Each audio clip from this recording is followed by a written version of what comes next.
कि यहाँ झारखंड की जनता बेवकूफ नहीं है, आपके छलावे में नहीं आने वाली है। इसलिए हम लोग कल घेराव कर रहे हैं और ये लगातार जब तक इनको सत्ता से नहीं हटा देते तब तक हम लोग का संघर्ष जारी रहेगा।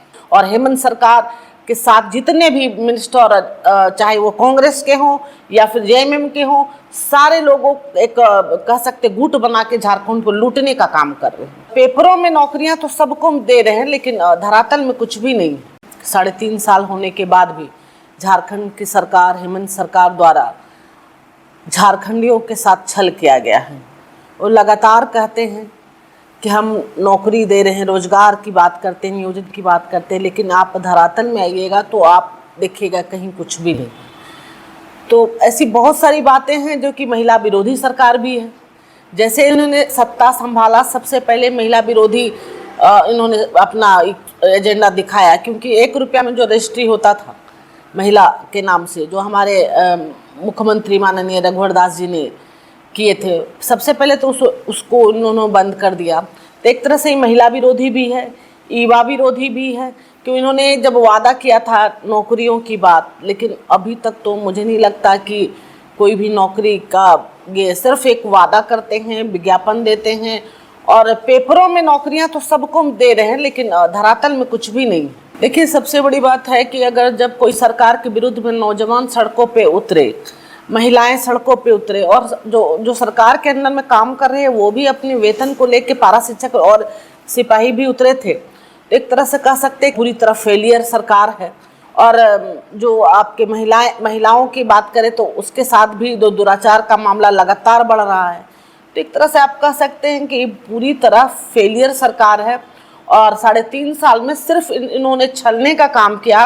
झारखंड वासियों को, युवाओं को नियोजन नीति को लेके देखिए या फिर रोजगार को देख के सिर्फ छलने का काम किया और विज्ञापन बड़ा बड़ा इंक देते हैं, लेकिन करते कुछ नहीं है। तो झारखंड की जनता अब जान चुकी है और कल का घेराव भी इसी को लेके है कि कम से कम आपको आईना दिखाएं कि यहाँ झारखंड की जनता बेवकूफ़ नहीं है, आपके छलावे में नहीं आने वाली है। इसलिए हम लोग कल घेराव कर रहे हैं और ये लगातार जब तक इनको सत्ता से नहीं हटा देते तब तक हम लोग का संघर्ष जारी रहेगा।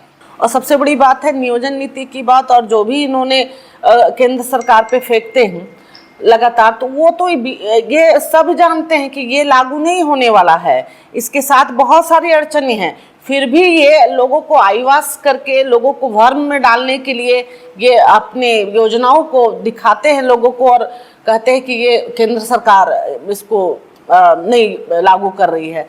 तो एक तरह से वो जानते थे कि इसको लागू होगा नहीं, इसमें बहुत सारी अड़चनें हैं, कानूनन भी अड़चनें हैं, फिर भी इन्होंने आगे बढ़ाया, लोगों को बेवकूफ़ बनाया। तो एक तरह से कह सकते हैं लोगों को छलने का काम कर रहे हैं। माननीय मुख्यमंत्री जी से ये जरूर कहना चाहेंगे कि भारतीय जनता पार्टी पे जो आरोप लगा रहे हैं, पहले ये आरोप का जवाब तो दे दे कि आपके साथ जो इतना बड़ा भ्रष्टाचार का इतना बड़ा मुद्दा रहा, जो आप ऑफिसर पकड़े गए, जो आपके बहुत करीबी पकड़े गए, उन लोगों के बारे में आप एक भी जवाब देना जो झारखंड की जनता को देना जरूरी भी नहीं समझा। पहले उसकी जवाब देना चाहिए कि आपके साथ जो इतना बड़ा घोटाला 3.5 साल में झारखंड में जो घोटाले हुए हैं, जो पकड़े गए हैं, उस विषय पे आप नहीं बात करते हैं। सिर्फ केंद्र सरकार तंग कर रही है, सिर्फ ये बोलने का मतलब है कि आप इस जो मुद्दा है, जो मुद्दा से आप भागना चाहते हैं, लोगों को बेवकूफ़ बनाना चाहते हैं। पहले आपको जवाब देना चाहिए कि माइंस घोटाला, चाहे आपके पूजा सिंघल जी जो पकड़ाएं, मिश्रा जी आपके जो करीबी पकड़ाएं,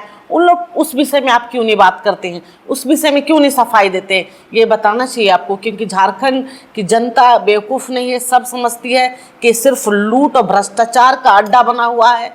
और हेमंत सरकार के साथ जितने भी मिनिस्टर, चाहे वो कांग्रेस के हों या फिर जेएमएम के हों, सारे लोगों एक कह सकते गुट बना के झारखंड को लूटने का काम कर रहे हैं। एक सवाल उनसे पूछना चाहेंगे, क्या ईडी ने आपको भ्रष्टाचार करवाया?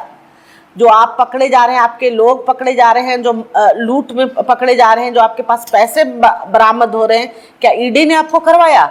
आप गलत रहेंगे तो जांच तो होगा ही, ये तो देश का कानून है। चाहे वो बीजेपी के लीडर हो, चाहे जेएमएम का लीडर हो, अगर आप गलत करेंगे तो सबके लिए कानून बराबर है। तो आपके यहाँ जो पैसे बरामद होते हैं, आपके जो 2 सिपाही एक जो आप हाल में प्रेम प्रकाश जो पकड़े गए उनके यहाँ जो उस विषय में आप क्यों नहीं आते हैं? उन्होंने ईडी ने तो नहीं आपको वहां पे भेज दिया था।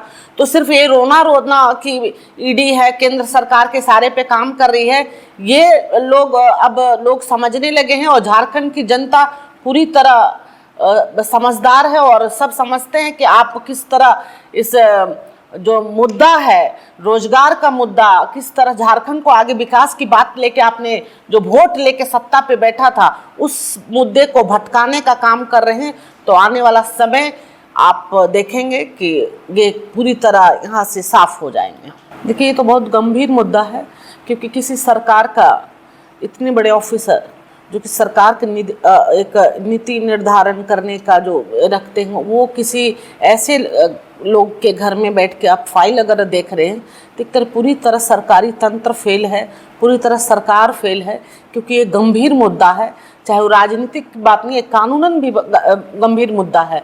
और इस विषय को बाबूलाल जी ने उठाया है, तो बाबूलाल जी हमारे जो नेता हैं कभी गलत चीज़ नहीं उठाते, वो हर चीज़ देख के उठाते और उनको चिंता है झारखंड की। क्योंकि आज झारखंड का जो स्थिति है, जो अरुण एक्का जी का फोटो वायरल हुआ था, उस फोटो को देखकर खुद में हर आदमी, हर नागरिक, झारखंड के नागरिक ये सोचने पे मजबूर हो जा रहा है कि सरकार सचमुच सरकार चल रही है या खेल हो रहा है।